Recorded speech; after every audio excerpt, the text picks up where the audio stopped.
sesión conmigo.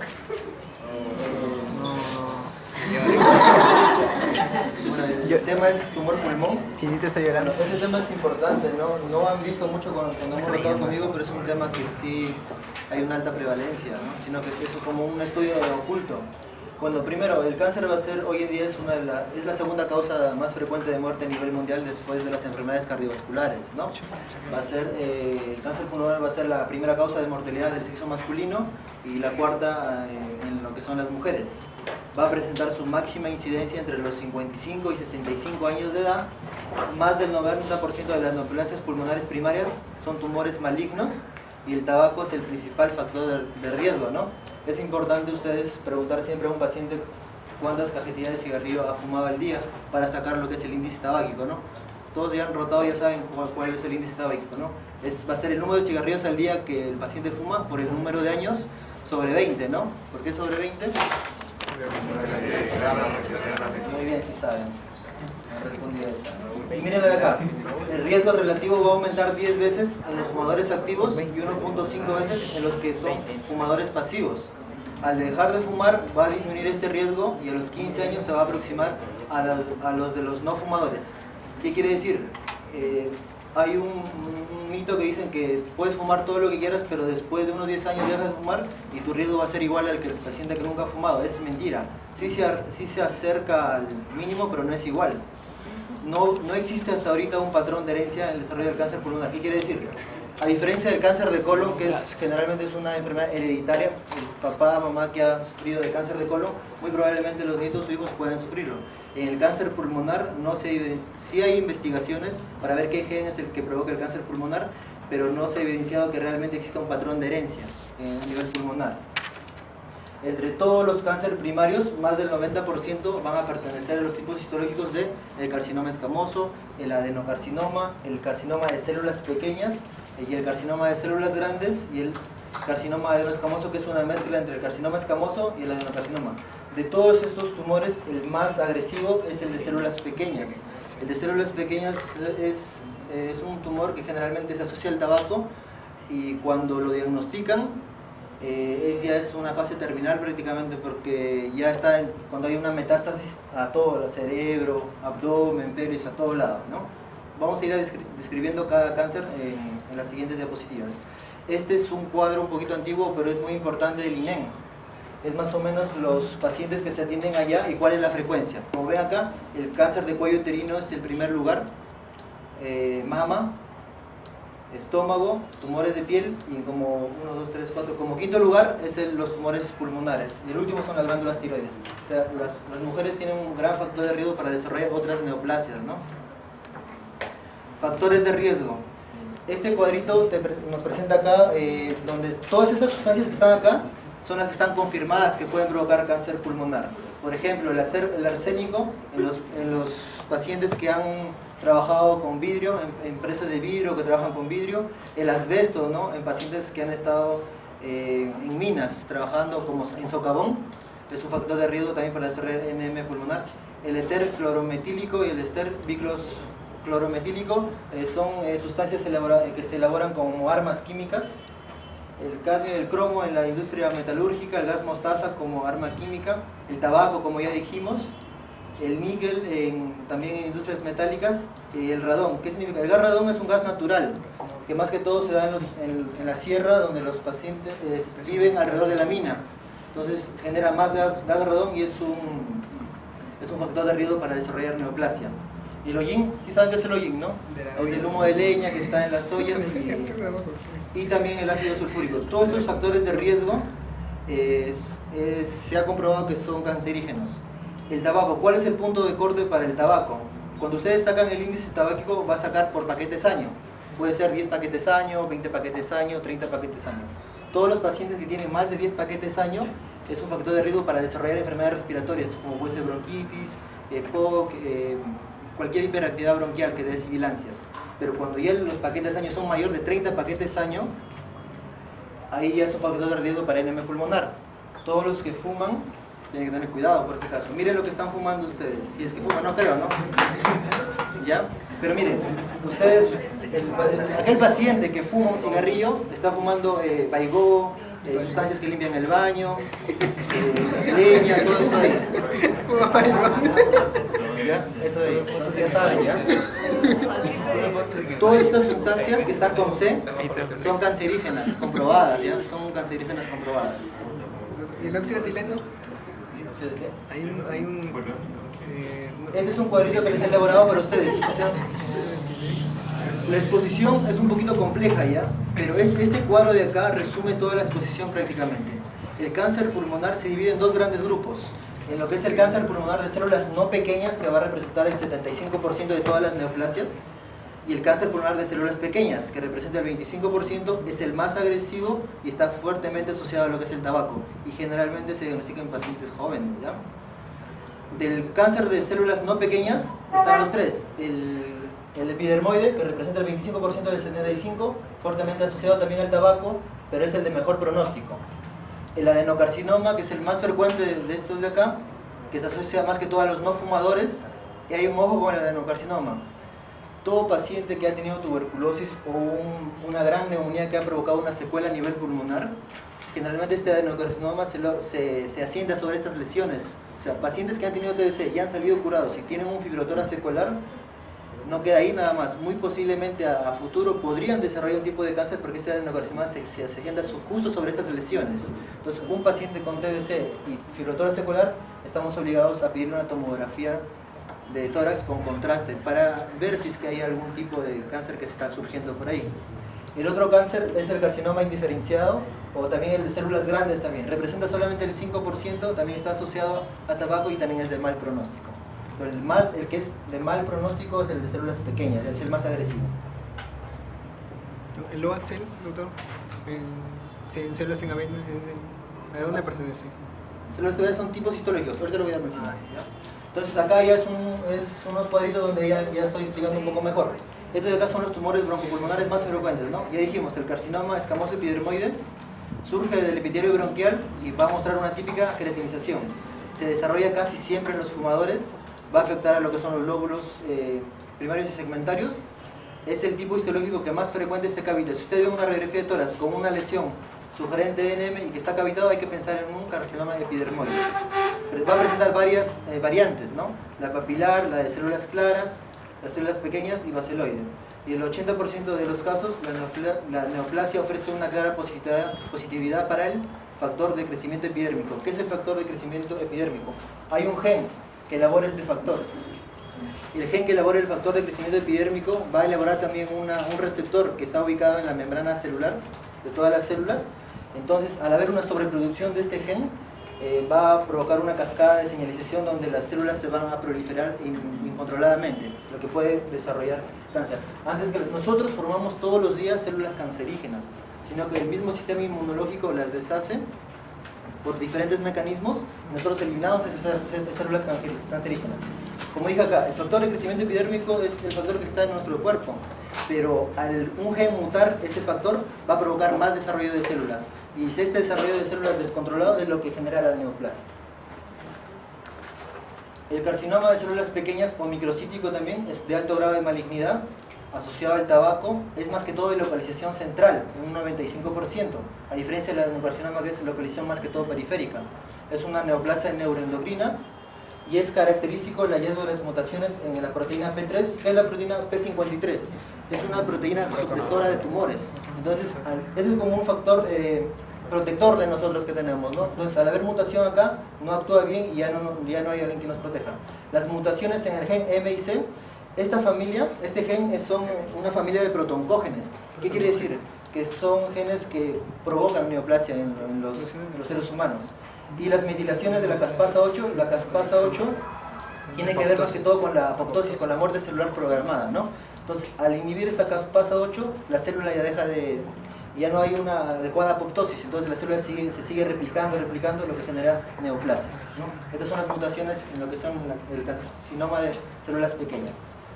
El adenocarcinoma tiene varios subtipos, que son el glandular, productor de mucina, racinar, papilar, bronquiolado sólido, ¿no? Más que todo asociado a personas que nunca han fumado. Este cáncer es de las personas que nunca han fumado, que les puede dar cáncer, ¿no? Es más que todo de localización periférica y sus alteraciones genéticas posiblemente están lo que es el gen CANRAS, la proteína P53 y el factor de crecimiento epidérmico, ¿no? El gen CANRAS también es un gen que va a codificar una proteína llamada KRAS. Esta proteína va también a actuar a nivel celular, donde interfiere en su crecimiento, en su desarrollo, maduración y apoptosis de la célula. Entonces, alterar todo eso de acá puede generar un grado de neoplasia. El carcinoma de células grandes, que también es un cáncer relacionado fuertemente al tabaco, también es de localización periférica y también es relacionado, como dije, relacionado al tabaco, y también es un cáncer agresivo también, ¿ya? Hay una clasificación que es el carcinoma de adenoma escamoso, que es una mezcla entre el carcinoma epidermoide y el adenocarcinoma, y también es de localización periférica, pero es poco frecuente, ¿no? ¿Cuáles van a ser las manifestaciones clínicas del cáncer pulmonar? ¿Dónde está el diagnóstico? Ahí está. Entonces, dentro de sus manifestaciones clínicas va a depender de muchos factores. Número 1, va a depender de dónde se localiza el tumor. ¿Es central o es periférico? ¿Ya? Por ejemplo, si un tumor es central, ¿qué podría darte? Podría darte quizás tos, una obstrucción bronquial. Por ejemplo, en pacientes que ustedes auscultan y auscultan sibilantes bilaterales, ¿qué es lo primero que piensan? Un asma, un EPOC, algo, ¿no? Pero si ustedes escuchan sibilantes unilaterales, o sea, de un solo lado, y si es una persona mayor, pensar en algo que está obstruyendo, ¿no? Un tumor. Pero si es un niñito, pensar en un cuerpo extraño, ¿no? Entonces eso si es periférico y se acerca bastante a lo que es la pleura visceral, que va a entrar en contacto con la pleura parietal, podría darte un dolor torácico, podría haber derrame pleural, un soplo, podría hacer eso, ¿no? Entonces va a depender mucho de la invasión. También va a depender si hace metástasis a los ganglios, o también si hace metástasis a distancia en otros órganos, o también los eventos paraneoplásicos. ¿Qué quiere decir los síndromes paraneoplásicos? Los síndromes paraneoplásicos quiere decir el tumor va a provocar unas sustancias piógenas endógenas, donde van a viajar por la circulación sanguínea, se van a alojar en algún órgano diana y pueden dar manifestaciones, ¿no?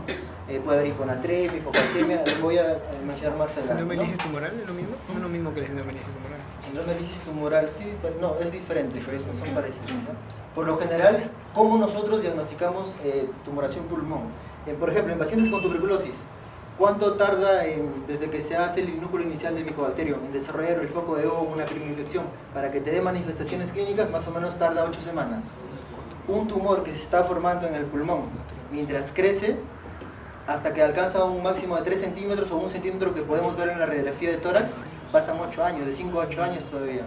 Entonces pasa tanto tiempo en el cual se pudo haber diagnosticado, como cuando recién nos da síntomas, cuando recién ya vamos a ver la fase de estadificación y todo, y es ya muy tarde ya. Un cáncer que ya te da síntomas y ya está generalmente con metástasis. Este es un cuadrito donde nos dice las manifestaciones más frecuentes, ¿no? Es un cuadrito de Álvarez. Por ejemplo, miren, acá en las manifestaciones clínicas pone la radiografía, ¿no? ¿Por qué pone la radiografía? Porque la radiografía va a ser un hallazgo incidental. Generalmente va a venir un paciente por otra cosa, le tomas una radiografía de tórax y por ahí vas a ver un nódulo pulmonar solitario. Este pequeño nódulo sí te obliga a hacerle diversos estudios para ver qué es lo que está pasando. La radiografía nos orienta a ver la posible patología, pero no nos dice qué es, porque no podemos distinguir si esa pequeña lesión, ese pequeño infiltrado es algo inflamatorio, es una bronquiectasia, es una tumoración o es una cicatriz nada más que ha quedado, ¿no? Es un hallazgo incidental nada más.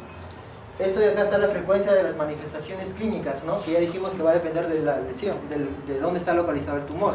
Pueden tener pacientes con tos seca, tos productiva, puede haber hemoptisis, dolor torácico si es la localización más que todo periférica, algún grado de disnea, síndrome de la vena cava superior, que ya lo voy a explicar más adelante porque es por el síndrome de Pankos, disfonía, se afecta lo que es la faringe, disfagia, si hay compresión del esófago, puede haber anorexia, pérdida de peso, fiebre, dolor óseo si hay metástasis, ver los síndromes paraneoplásicos y ver si hay metástasis a otros órganos. ¿Cómo se da el síndrome de vena cava superior? Si un tumor se localiza en los vértices pulmonares, puede crecer y generar una compresión en la vena cava y dar lo que es el síndrome de vena cava superior, ¿no? Va a ser el resultado de la compresión de la vena cava superior, generalmente por un origen tumoral o síndrome de Pankot. La disnea es el síntoma más precoz, acompañado generalmente de edema, hinchazón a nivel facial y del brazo. O sea, el paciente se hincha toda la cara y se hincha un solo lado del cuerpo, ¿no? El brazo derecho o brazo izquierdo. Puede haber tos, disnea, dolor torácico, otras manifestaciones. Hay una triada clásica que es la circulación colateral tóraco-braquial, o sea, van a ver circulación colateral en lo que es la cara y una parte del brazo. Edema en esclavina. ¿Qué significa edema en esclavina? Es un paciente que al despertarse su cara va a estar hinchada. Al transcurso del día, como él ya va a estar caminando, el edema va a bajar por gravedad y en la noche ya no va a tener edema. Y una cianosis facial también puede dar. Este es un claro ejemplo. Miren. Un paciente que se despierta y en el transcurso de la noche ya baja el edema facial, ¿no? Aparte tiene que haber circulación colateral y todo lo demás.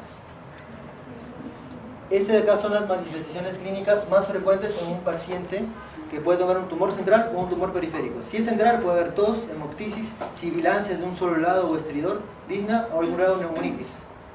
Si es más que todo periférico puede haber dolor torácico, como ya dijimos, por invasión de la pleura o la pared torácica, tos, disnea, y estos tumores se pueden abscedar, puede haber una neumonía por el tumor. Hay pacientes que se llega al diagnóstico porque son neumonías recurrentes. Todo paciente que hace una neumonía más de 3 veces al año es candidato a hacerle una broncoscopia para ver por qué. Generalmente estos pacientes tienen un cáncer oculto, ¿no? Y siempre piensan que es una neumonía. Es porque el tumor se infecta y te puede engañar con una neumonía. Otra parte es por la extensión del tumor, ¿no? Cuando ya se dan lo que es la metástasis a los ganglios regionales, a los ganglios del mediastino y a otras partes del cuerpo. Puede haber obstrucción traqueal, disfagia por compresión del esófago, disfonía por parálisis del nervio recurrente, el síndrome de Bernard-Horner, que ya lo voy a decir más adelante, por compresión del sistema simpático, el síndrome de Pacos, que dijimos que es el tumor que crece en los ápices y da lo que es el síndrome de vena cava superior, por obstrucción vascular. Si hay metástasis puede haber taponamiento cardíaco, algún grado de arritmia, falla cardíaca. Puede haber derrame pleural, los pacientes pueden debutar con derrame pleural también. Puede haber disnea por algún grado de obstrucción. Este es el síndrome de Bernard-Horner, ¿no? Es un síndrome causado por la afección del ganglio simpático. El síndrome de Pancos es el tumor que comprime el ganglio simpático y va a haber miosis, va a haber ptosis palpebral, anhidrosis y va a haber en los talmos. Miren la diferencia acá, ¿no? El ojito de acá está caído y de acá está normal. Ese es el síndrome de Bernard-Horner, ¿no? Como ya dije, los síndromes paraneoplásticos, ¿no? Más que todo, no es por una metástasis a distancia, sino es por las mismas sustancias que el tumor libera y puede dañar un órgano diana y generar algún grado. Generalmente en los pacientes con cáncer pulmonar hay 2 características que te dan los electrolitos séricos que puedes sospechar.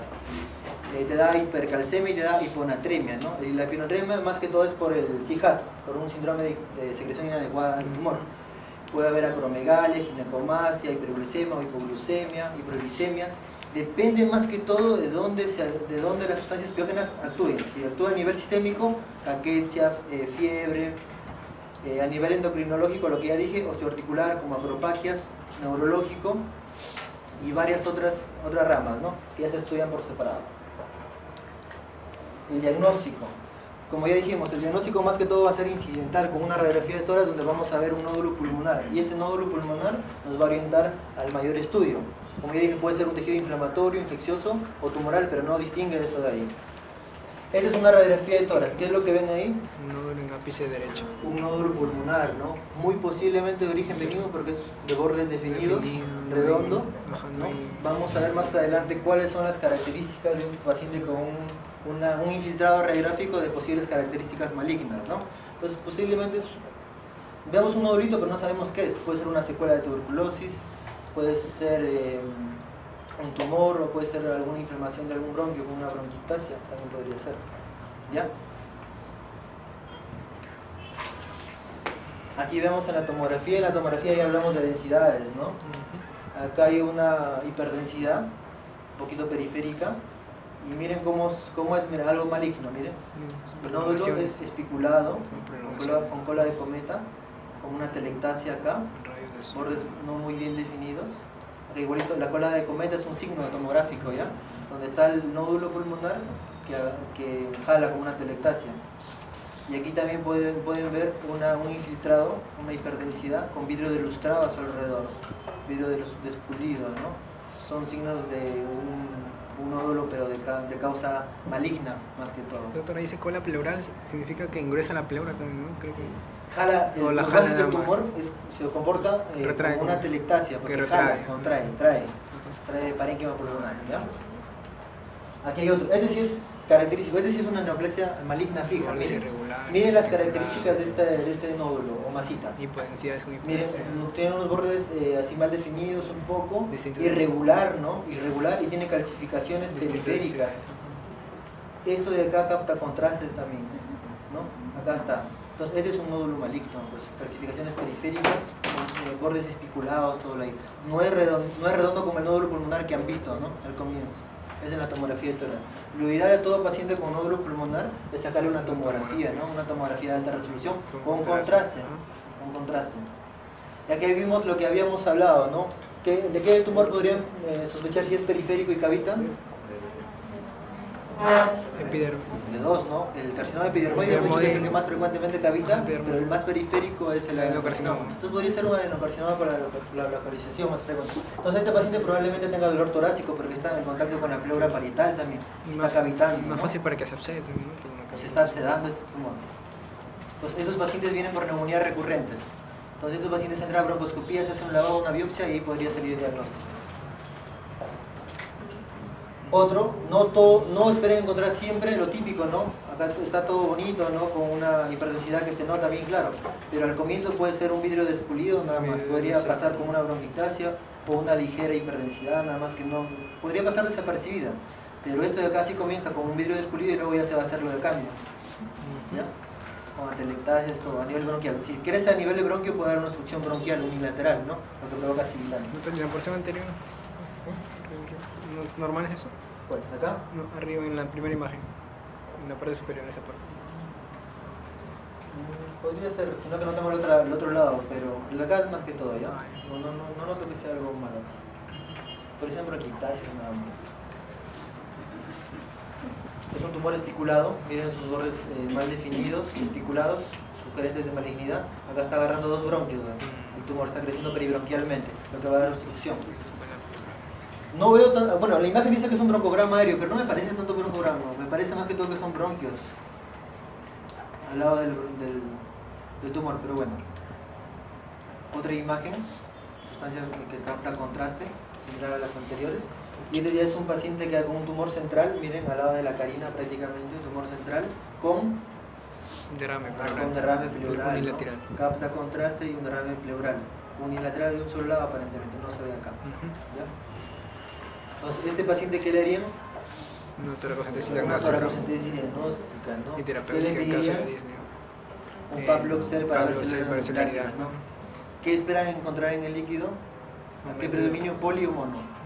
Mononuclear. Glucosa, similar a la sérica, ¿no? Un poco ligeramente baja nada más. El LH mayor a 1000 también casi como un empiemas, pero no hay polimorfonucleares, ¿no? El A también está alto, encima de 100 también podría estar. En caso fuese un linfoma.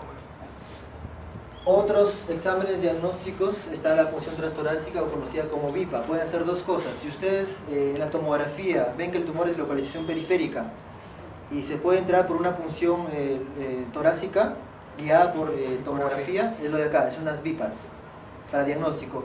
O si el tumor es más o menos grandecito y puede entrar con una ecografía con una aguja de Trugud, también se puede hacer la punción de frente, ¿no? Los tumores periféricos generalmente no se pueden entrar por broncoscopía, porque a nivel de broncoscopía solamente llegamos a cierto nivel de ramas, no llegamos hasta todo, ¿no? Entonces voy a hacer punciones si es que son periféricos. Si son centrales, ahí está más que todo indicada la broncoscopía. La VIPA es con tomografía. VIPA es con tomografía y es una punción transtorácica con aguja de Trugud, guiada por una ecografía. La toracocentesis diagnóstica, bueno, su sensibilidad diagnóstica va a ser del 80% y su especificidad mayor al 90%, como ya dijimos.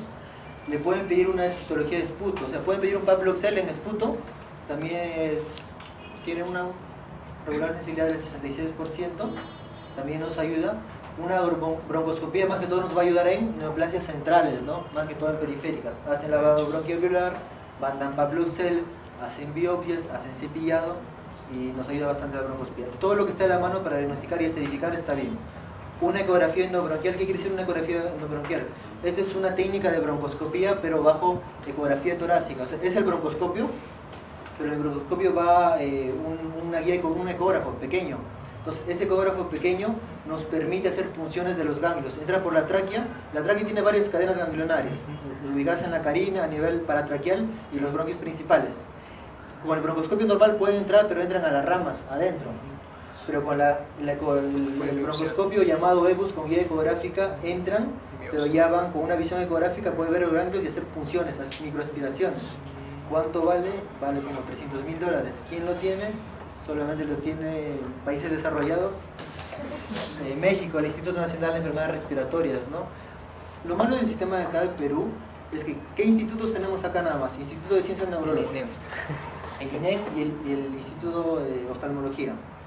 En otros países como México tienen Instituto Nacional de Enfermedades Respiratorias, Instituto de Enfermedades Endocrinológicas, de todos son instituciones, ¿no? Ahí tienen esos equipos, se llama EBUS, está un equipo bien caro, acá en Perú no hay, en México sí tiene. Pero ayuda bastante esto de acá. Y por último, las técnicas quirúrgicas. Si un paciente está con derrame pleural, lo ideal es una biotoracoscopía. Entran por el tórax, ven la lesión en la pleura, o ven si es un tumor periférico y pueden morder por ahí nada más. O también puede haber toracotomía exploratoria de diagnóstico. Los pacientes en INEM con nódulos pulmonares periféricos, si están estables, los oncólogos prefieren entrar a sala de operaciones, cortar esa pequeña tumoración como medida terapéutica y también para diagnóstico. Entran de frente a una operación sencilla. La estedificación, ¿no? La estedificación va a ser el proceso en que se establece la extensión anatómica más que todo, ¿no?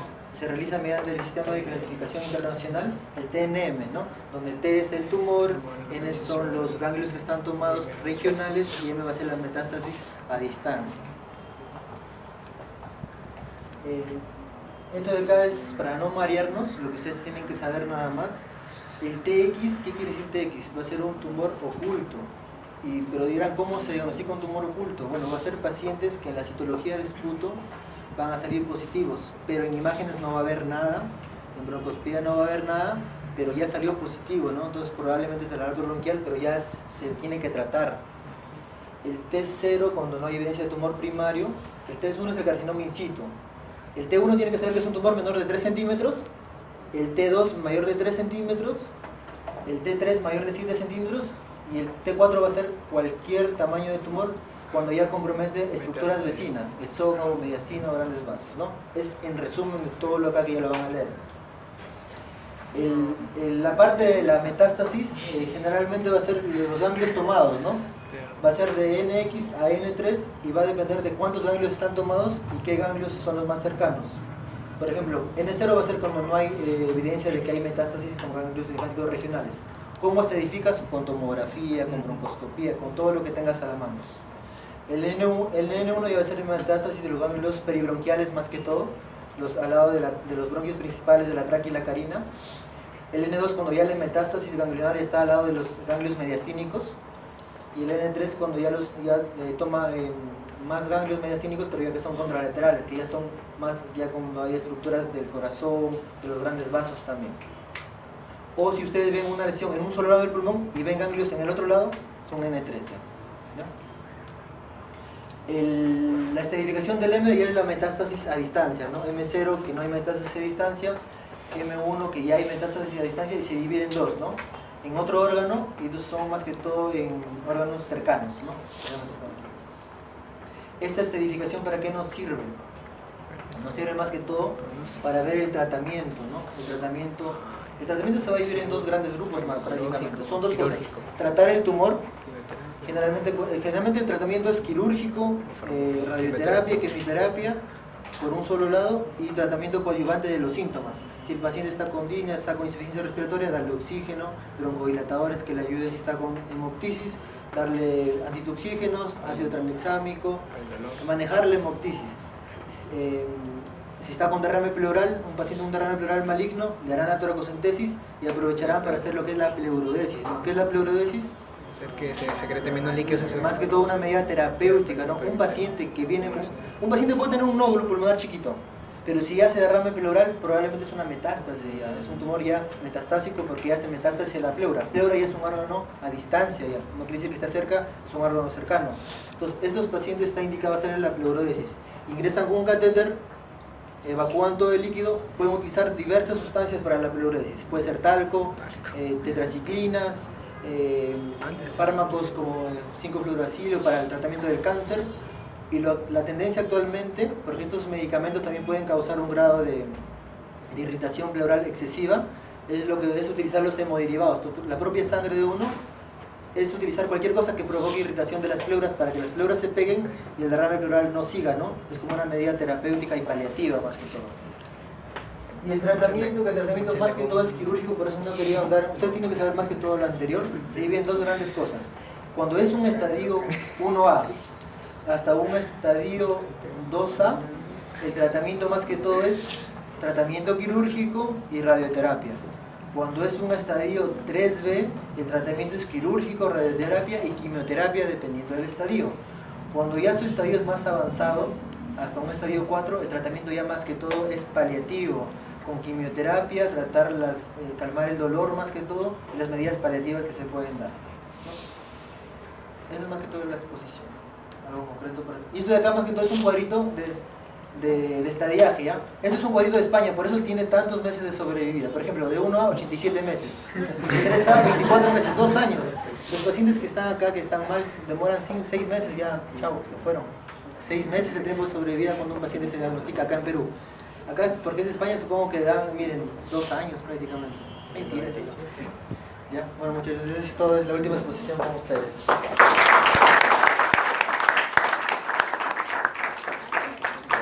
Sus notas ya están, ya.